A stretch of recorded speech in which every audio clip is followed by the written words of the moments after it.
আমরা আসলে যাচ্ছি দীর্ঘ 17 বছর পর আমাদের দলের ভারপ্রাপ্ত চেয়ারম্যান জননেতা তারেক রহমান দেশে আসছেন। সে কারণে আমরা টাঙ্গাইল সদর 5 আসনে যিনি ধানের শীষ প্রতীক নিয়ে নির্বাচন করবেন আলহাজ সুলতান সালাউদ্দিন টুকু ভাই আমাদের জন্য একটি স্পেশাল ট্রেনের ব্যবস্থা করছেন। সে কারণে টাঙ্গাইল সদরের আমরা প্রতিটি নেতাকর্মী আমরা অত্যন্ত উৎসাহ উদ্দীপনা নিয়ে ঢাকা যাচ্ছি। ইনশাল্লাহ আজকের দিনটি ঐতিহাসিক, স্মরণীয় হয়ে থাকবে, ইতিহাসের সাক্ষী হিসাবে থাকবে। আজকে আমরা স্বতঃস্ফূর্তভাবে টাঙ্গাইলের সদরবাসী আমাদের টাঙ্গাইলের সদরের বিএনপির মনোনীত ধানের শীষে প্রার্থী আলহাজ জনাব সুলতান সালাউদ্দিন টুকু ভাইয়ের নেতৃত্বে আমাদের জন্য টাঙ্গাইল সদরবাসীর জন্য একটি স্পেশাল ট্রেনের ব্যবস্থা করেছেন।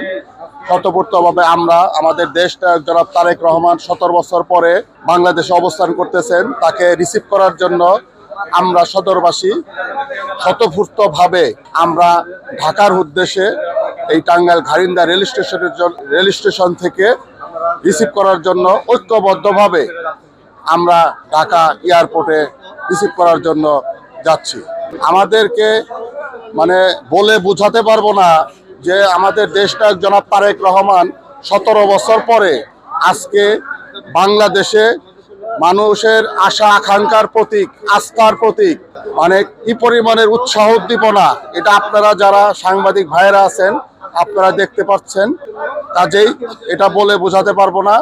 আমরা সকালে ঐক্যবদ্ধভাবে আমাদের দেশটা জনাব তারেক রহমানকে রিসিভ করার জন্য আমাদের টাঙ্গাইলের সদরের মানুষের আস্থার প্রতীক, সাধারণ মানুষের আস্থার প্রতীক জনাব সুলতান সালাউদ্দিন টুকু ভাইয়ের নেতৃত্বে আমরা ঢাকায় যাচ্ছি।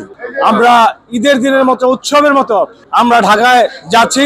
আমাদের প্রাণপ্রিয় নেতা, বাংলাদেশের অবিসংবাদিত নেতা জননেতা তারেক রহমান দীর্ঘ 17 বছর পর আমাদের বাংলাদেশের মাটিতে পদার্পণ করবেন।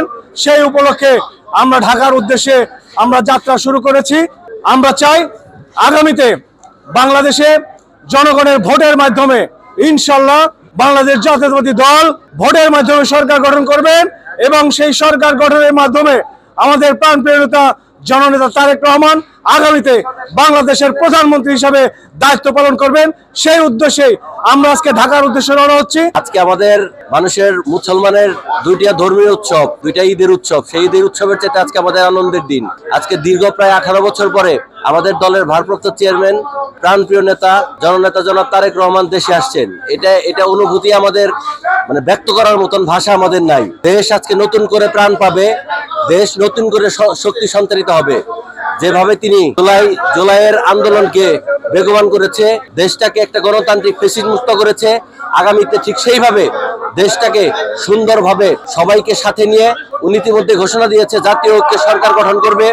উনি দেশে এসে ইনশাআল্লাহ আশা করি উনি সুন্দরভাবে দেশটাতে গঠন করবে, দেশটা সুন্দরভাবে আগামীতে পরিচালিত করবে। আমাদের খুশির ভাষা, আমাদের মনের অভিব্যক্তি ব্যক্ত করার ভাষা আসলে আমাদের আজকে নাই। আমরা আনন্দে আপ্লুত। আমরা জাতির কাছে তারেক রহমানের জন্য দোয়া চাই। 17টি বছর আমরা আজকের এই দিনটির প্রতীক্ষায় ছিলাম। জনাব তারেক রহমানের প্রত্যাবর্তনকে ঘিরে আমরা অত্যন্ত আনন্দিত গোটা দেশের নিয়ে। আমরা প্রতিটি নেতাকর্মী বিগত দিনে তারেক রহমান আসবে, বীরের বেশে ফিরবে, আমরা সেই প্রতীক্ষায় ছিলাম। আজকে ইনশাআল্লাহ মহান আল্লাহ পাকের অশেষ রহমতে আমাদের ইচ্ছা পূরণ হচ্ছে ইনশাআল্লাহ।